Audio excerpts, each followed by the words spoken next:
Assalamualaikum warahmatullahi wabarakatuh. Alhamdulillahi rabbil alamin. Allahumma sholli ala sayyidina Muhammad wa ala ali sayyidina Muhammad. Amma ba'd. Sebagai manusia biasa yang mudah sekali tergoda bisikan setan, maka saya akan memotivasi diri saya pribadi dan siapapun yang sedang menonton video ini, sama-sama kita manfaatkan bulan suci Ramadan untuk memperbanyak ibadah demi mendekatkan diri kita kepada Allah Subhanahu wa Ta'ala. Mumpung surga buka pendaftaran secara besar-besaran, selagi pintu neraka tertutup rapat dan setan-setan pun terbelenggu, lemah, tidak leluasa menggoda kita, maka tentu kita tidak mau kehilangan waktu yang sangat berharga ini. Tidak ada jaminan kita masih bertemu dengan Ramadan tahun depan. Makanya kita harus bayangkan, seandainya Ramadan ini adalah yang terakhir bagi kita, tentunya harus kita isi dengan hal yang bermanfaat dan bernilai pahala di sisi Allah Subhanahu wa Ta'ala. Gibah, fitnah, marah-marah, iri, dengki, benci, adu domba, buruk sangka, dan perilaku buruk lainnya sudah pasti kita jauhi karena memang tegas dilarang.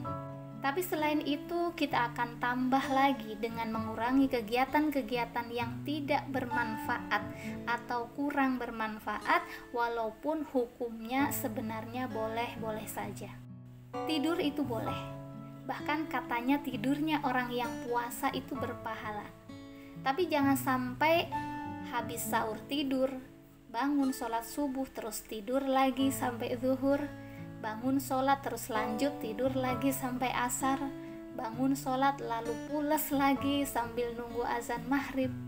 Maka kita harus berpikir bahwa sia-sia waktu kita yang terbuang, sayang. Kita harus berpikir bahwa kalau tidur saja berpahala, maka apalagi kalau saya baca Quran, apalagi kalau saya baca buku pengetahuan, apalagi kalau saya mendengarkan ceramah-ceramah atau tausiah keagamaan. Begitupun dengan makan. Makan itu boleh, disuruh malahan. Tetapi Ramadan mengajarkan kita bahwa makan itu bukan tujuan hidup kita.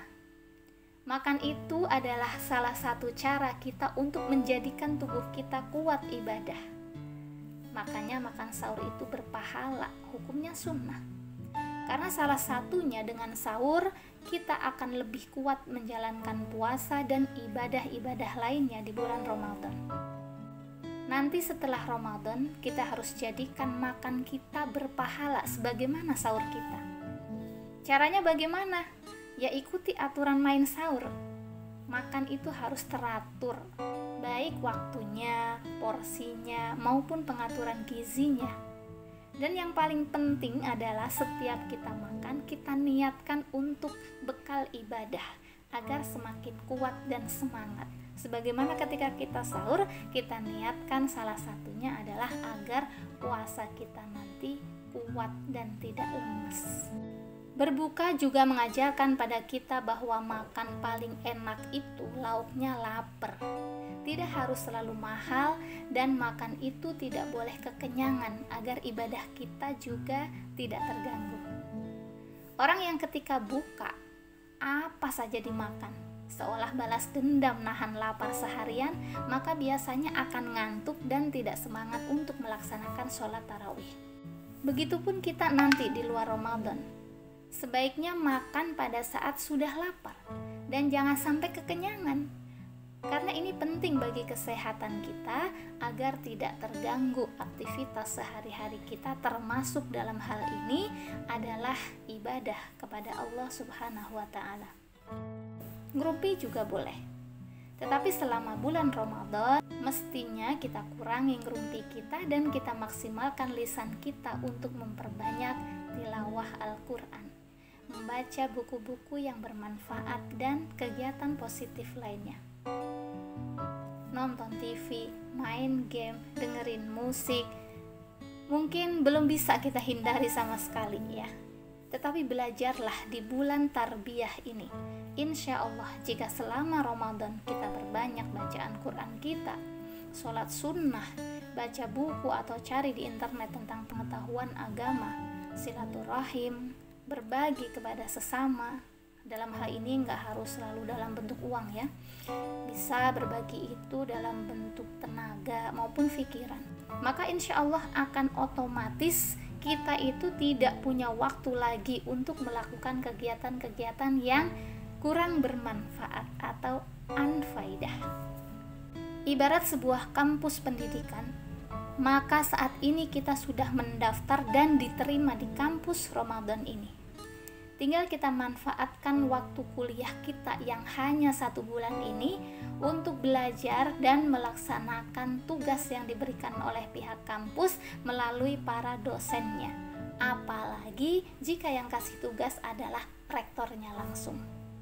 Tentulah kita akan merasa rugi jika tidak mengerjakan tugas dengan baik, karena akibatnya bisa kita lulus dengan nilai pas-pasan, sulit cari kerja, atau parahnya lagi jika kita dianggap melanggar aturan kampus dan dinyatakan gagal meraih gelar sarjana. Begitulah Ramadan, harus kita maksimalkan untuk menjalankan ibadah dengan baik, ikhlas, sesuai tuntunan Nabi Muhammad SAW.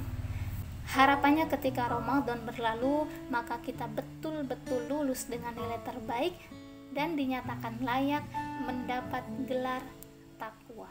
Terima kasih dan mohon maaf jika ada salah, tentu karena keterbatasan saya. Semoga bermanfaat bagi kita semua.